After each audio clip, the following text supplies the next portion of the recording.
We put the sign up, brother. Yes, we put the sign up. Yeah, I thought that was just so, I thought I was just the balls when we did that. Look at it. It's a sign. It's beautiful. Yes, we did put the sign up.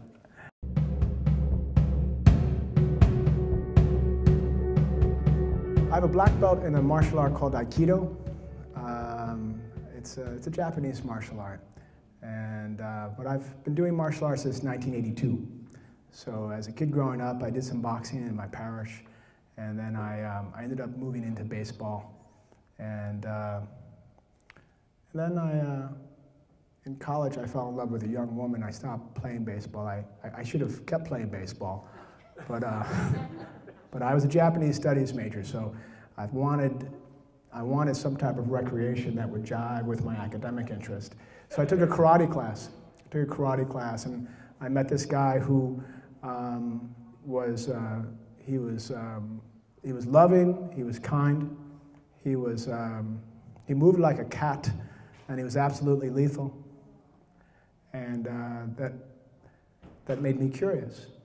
The last Golden Gloves, all of my fighters had Amor Vincit Tumorum on their shirts. Amor Vincit Tumorum.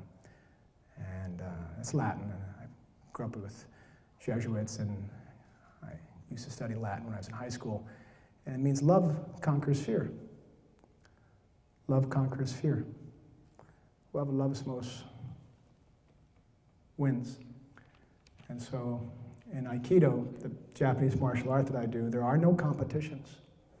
And I think there are no competitions because too many people would probably break their arms and their necks, so it doesn't make sense to do. But I teach boxers with an Aikido frame of mind, so it's really, it's a special art. A-I-K-I-D-O, Aikido.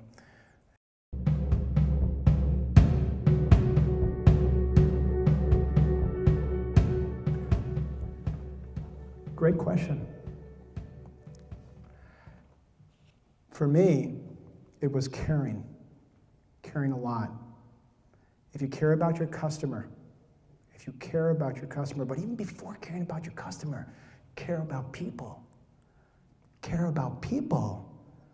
If you care about people, you'll probably care about your customer. And then to do that right. And if you do that right, the rest will follow. Last year, Sean Pollock, our manager, said, Kevin, if our people join, if they stay with us for 3 months, then we tend to have them for more than 5 years. So that is the key. You take the pressure off. It's kind of like a relationship. Have you ever been in a relationship in your life, perhaps a romantic relationship, where they squeeze you? It just doesn't, can I get over to you? Let me have your wrist. Come, no, come to me. I met you halfway. Now you come in, get up, get over here. Like they grab you like this. I love you. Like that's a metaphor for the relationship. Aren't we having fun? Aren't we having fun? This is great. And you're like, get me out of here. Thank you. Get me out of here. Stranger danger, Wash your hands now. But I think that's the key.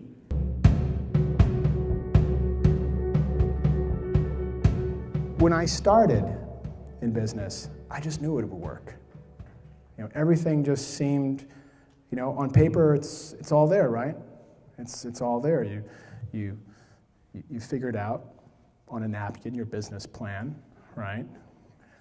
I'm not exaggerating. I need this much money to do this, and this much money to do that, and this much money is going to come in. Well, it works out that way, actually, most of the time. But there were dark nights of the soul, where I thought, things happen. You go through some tough times, maybe personally. That can bleed into your business if you're not careful. Your brother dies, your dog gets killed by a car. All these things that happen. It doesn't matter when you go into your business. You have to be present. And if you're depressed, well, your clients won't probably want to be around you. They'll feel sorry for you, but they won't want to be around you. And so again, that's where Epictetus has been helpful to me, where the Stoicism has been helpful. But there were nights where I did wonder, there's a chance that I could fail. There's a chance that I could fail. But then what I thought was this: it's really impossible to fail. I might go out of business, but I didn't fail. No way. I gave it my best shot. I gave it my best shot. John Wooden coached at UCLA.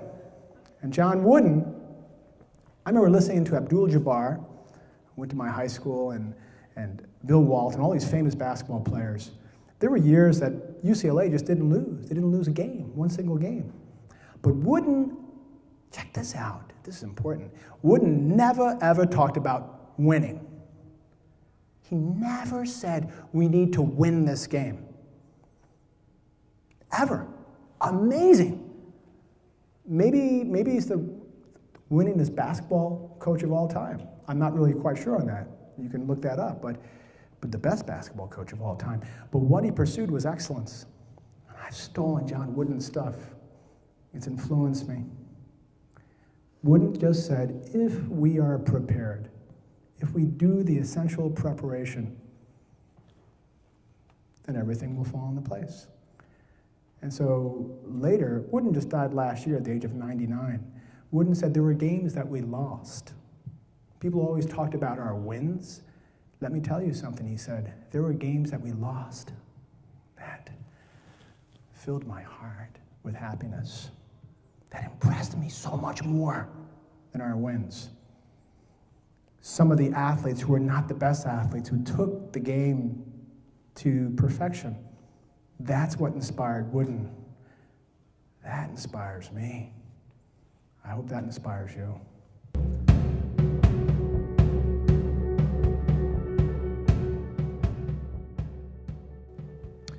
It comes from inside, and it comes from practice. You know, the more you do it, the more you do it, the better it gets. You know, in Japanese, there's this. It's called irimi, which means to enter. And I've forgotten all my Japanese, but ironically, when someone throws a punch at you, if you move towards the person, you're in a safer place. So you have to move towards those things that scare you. You have to move towards those things. It's like the guy who wants to ask the gal out, or the gal who wants to ask the guy out. I don't want to ask him, or I don't want to ask her, because they're afraid of being rejected. They're tied to the consequences. And so I think that, at least for me, I know there have been times I've been scared. There have been times that I've run. I've cut and run, but I don't do that. I don't think I do that much anymore. And I try to, but there are times when it's tempting to. There are times when I get a little nervous about doing something, and I go, what's going on here? No, I don't want fear to hold me back. And I think that that's truly what destroys people. You know, it requires courage. And you can practice it in small ways and take baby steps until, well, you know, in the end of life, I think, this is the last thing I'll say, I think there's public and private victories in life. So many of us have public victories. But how many souls have those private victories? The person who has a fear of getting up in front of people and doesn't. The person who no one knows that this scares the hell out of them, and they go and do it.